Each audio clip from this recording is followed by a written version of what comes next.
이 살짝 이어서 한 가지 나눠보고 싶은 게 갑자기 지금 막 문득 사람이 우울한 감정이 오잖아, 그치? 한 번쯤. 어떤 사람들한테는 뭐 우울증이니 조현병이니 뭐 이렇게 올 수도 있고 꼭 그렇게 심각하게 오지 않더라도 한 번쯤은 자기 자존감이 정말 바닥까지 내려가고 우울감 때문에 막 살고 싶지도 않고 화가 나는데 화조차 못 낼 정도의 우울감을 느낄 때도 있어. 그런 현상이 일어나는 경우 원인이 무엇일까를 한번 얘기해 봤으면 좋겠는데 우울증이 왜 나타날까? 이 시대에? 라는 질문을 해보면 이어서 쌤이 성경 공부할 때도 조금 도움이 될 것 같아. 혜인아, 네.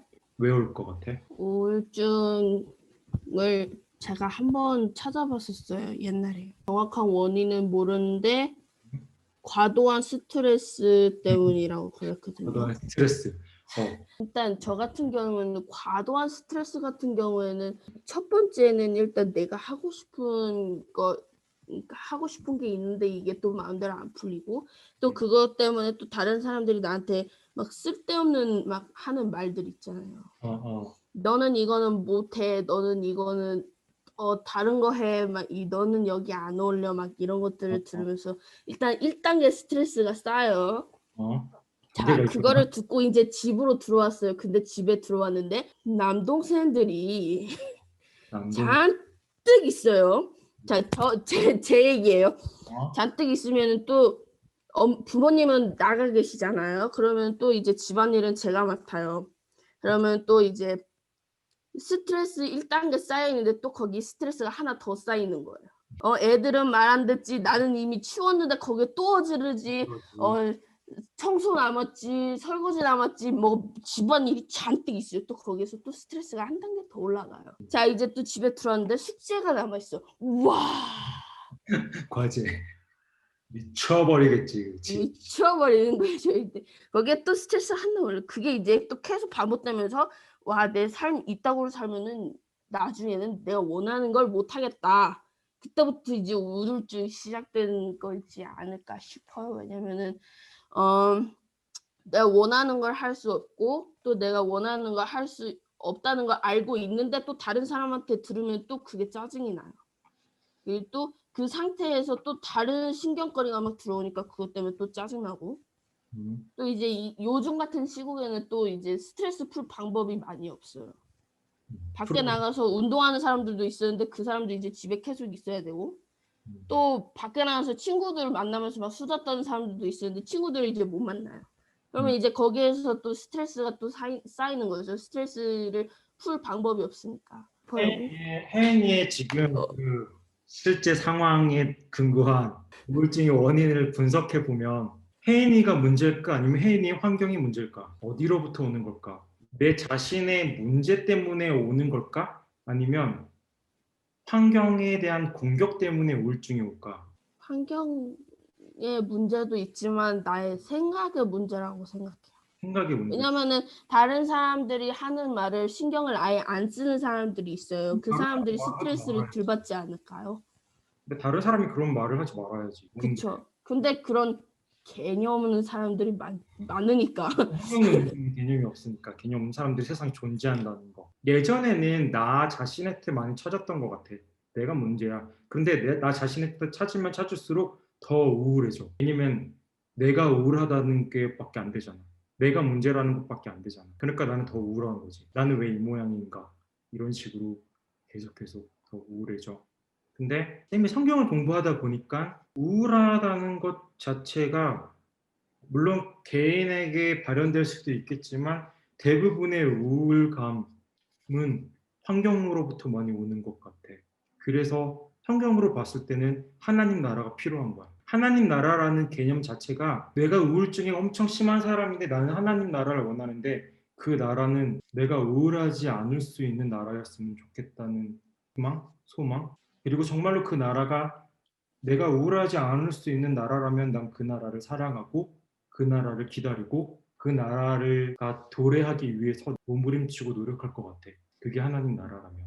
성경 공부를 훅 들어가 볼게요. 이제 훅 들어가 보면 창세기를 어떻게 생각해야 될까? 예전에 쌤이 전도서 얘기할 때 한번 말했던 게 진짜 어려운 책 중에 하나가 창세기라고 얘기를 했던 것 같은데 우리 그냥 다시 원점으로 돌아가서 두 가지를 알아야지. 저자의 의도와 시대적인 배경. 홀리 바이블의 힘을 빌어서 두 가지의 관점으로 한번 볼 건데 저자가 누구냐라고 했을 때 지금까지 거의 확정된 사람은 사실 모세야. 제가 썼는데 사실은 알 수는 없어. 왜냐면 너무 오래된 책이고 그러니까 모세가 썼다는 근거가 있긴 한데 전부 다 썼냐라고 했을 때 조금 어렵지. 최초의 모든 것들을 만드셨을 때 그 현장에 있던 사람은 없잖아. 누가 썼냐 할 때 되게 애매해지는 거야. 저자가 보고 쓴 게 아니니까 창세기 앞부분 자체는. 지금 우리가 보고 있는 1장부터 50장까지 있는 창세기는 바벨론 포로 이후에 한번 편집이 됐어. 그렇다고 나서 그 사람들이 바벨론 포로 이후의 사람들이 막 상상해서 지은 게 아니라 쌤이 생각하기에도 실제 이야기가 전해져 있었고 기록되어 있었던 그 얘기를 한번 정리를 한 것 같아. 그거는 이제 문체나 아니면 그 나오는 지명의 이름이 그 바벨론 포로 이후에 나왔던 지명의 이름들이 창세기에 기록되어 있기 때문에 그 전에는 그런 지명들을 사용하지 않았어. 이 얘기를 하는 이유는 그러면 우리가 창세기를 볼 때 세 가지 관점으로 볼 거야. 첫 번째, 창세기 당시 시대, 고대 근동의 시대지. 모세보다 훨씬 전에, 아브라함보다 훨씬 전에 사람들이 생각하는 창세기. 두 번째는 만약에 모세가 썼다면 모세에게 창세기는 어떠한 의미가 있을까? 모세가 바라보는 창세기. 세 번째는 바벨론 포로 이후에 이게 살짝 편집이 됐다면 그 사람들이 생각하는 창세기는 무엇인가? 마지막 네 번째는 지금 우리가 보는 창세기. 이렇게 네 가지 관점으로 볼 건데 사실 네 가지 관점인데 네 가지 관점이 다 똑같이 나와. 창세기가 어떤 책이냐고 쌤한테 물어보면 쌤은 이렇게 말할 거야. 창세기는 기원에 관련된 책이야. 시작을 알려주는 책. 히브리어로 베레시트라는 히브리어를 쓰는데 그러니까 창세기라는 책 이름이 베레시트야. 베레시트 뜻이 태초에라는 뜻이야. 옛날 고대 책들을 보면은 첫 번째 나오는 단어가 그 책의 제목이었거든. 창세기의 원래의 제목은 태초에야. 태초에. 다시 말해서 이 책에 말하고 싶은 건 시작에 대한 이야기인데 무슨 시작이냐면 이런 거야. 우주는 어떻게 만들어졌는가? 세상은 어떻게 만들어졌는가? 사람은 어떻게 만들어졌는가? 이 세상 모든 만물은 어떻게 만들어졌는가? 이어서 죄는 어떻게 만들어졌는가? 결혼은 어떻게 만들어졌는가? 나라는 어떻게 만들어졌고 가족은 어떻게 만들어졌는가? 계속 시작에 대한 것들에 대한 답을 알려주고 있어. 이어서 이스라엘 백성은 어떻게 만들어졌는가? 이런 식으로 계속 기원에 대해서 말해주고 있는 책이 창세기야.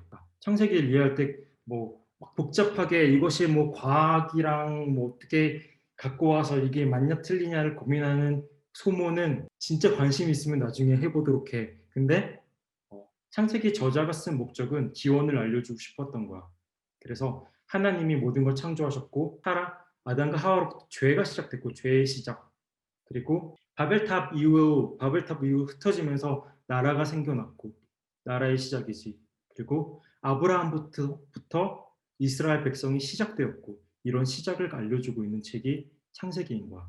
근데 이 창세기를 그러면은 이제 고대 사람들의 관점에서 읽으면 어떤 식으로 되냐면 고대 시대에는 모든 게 다 신이었어. 예를 들어서 태양도 신이었고 달도 신이었고 바람도 신이었고 땅도 신이었고 모든 만물이 다 신이었어. 근데 모든 만물을 다 신으로 섬기고 있던 그 사람들한테 창세기 저전 이렇게 얘기하는 거야. 태양, 너네가 믿고 있는 태양 하나님이 만드셨는데 메롱 그거 신 아니야.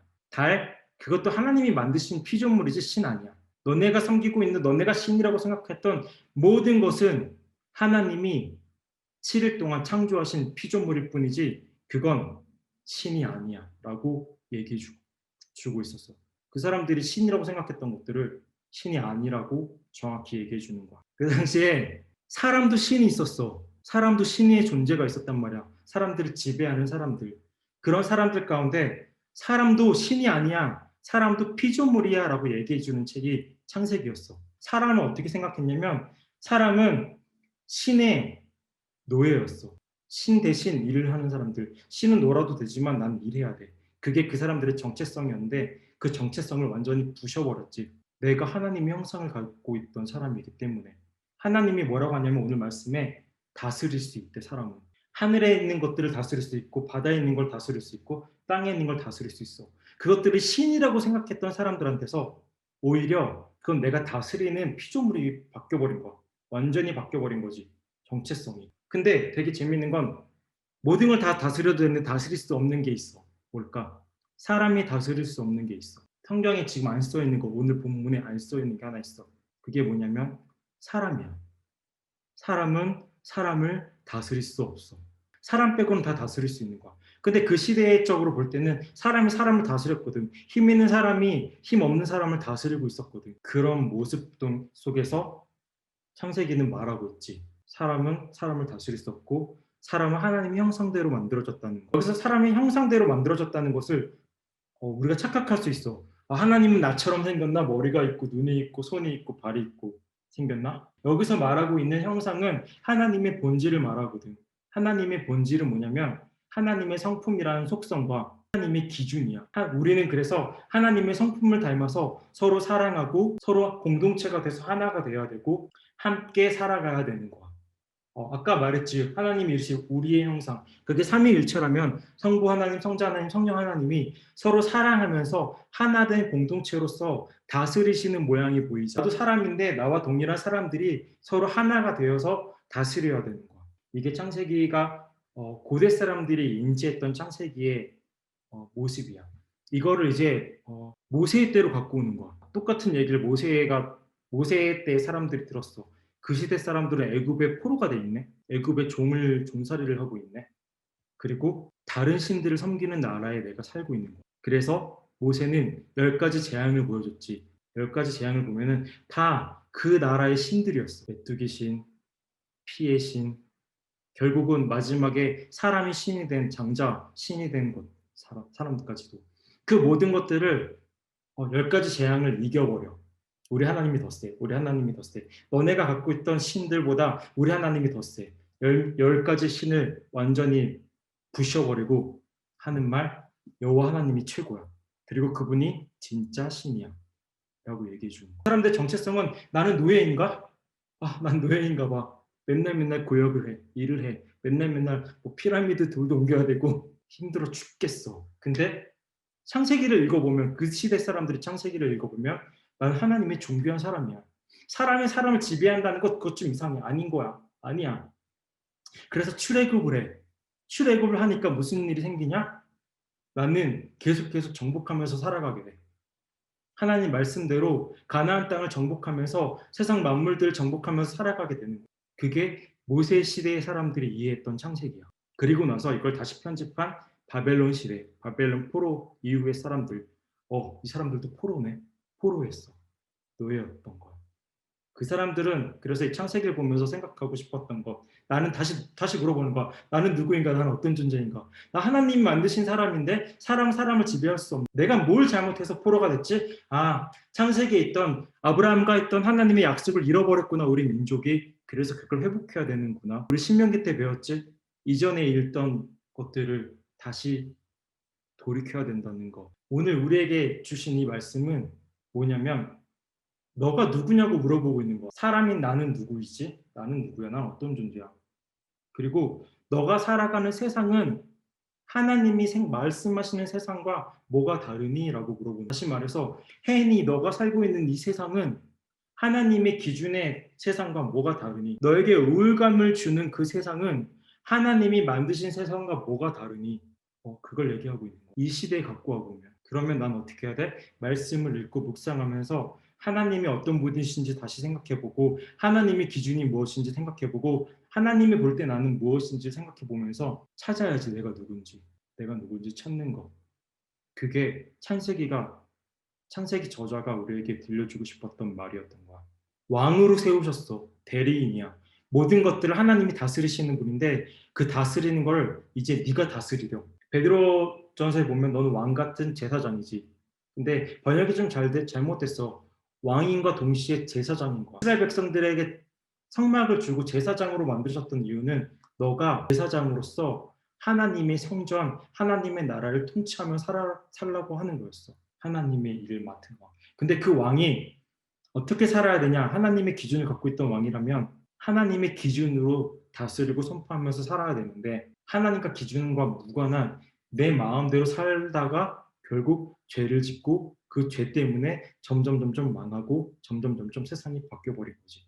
그걸 회복해야 되는 게 우리의 목표이고 목적인 거야. 그러면 이렇게 생각해보자. 너희들의 삶 가운데서 자존감이 낮아지거나 우울감이 찾아오거나 내 삶이 너무 반복돼가지고 너무 지루하고 내 삶의 의미를 찾지 못할 때 하나님의 말씀이 나에게 힘이 되려면 어떻게 해야 될까? 아까 전에 너희들이 목사님 설교를 들었는데 잘 모르겠어요. 이번 질문에 나를 사랑해야 되는 이유 잘 모르겠어요. 왜 잘 모르는지 알아? 왜냐면 아직 하나님의 기준, 하나님의 방법, 하나님의 아름다움을 내가 완전히 이해하지 못했을 수도 있어. 그 나라를. 내가 만약에 지금 애굽의 종이잖아? 맨날 일해야 돼. 그것도 불법적으로. 나에게 좋은 게 하나도 보장되지 않지만 죽을 때까지 일만 해야 되는 삶을 살아야 돼, 내가. 아오지 탄광에서 계속 밥도 안 먹이고 계속 탄을 캐는 거지.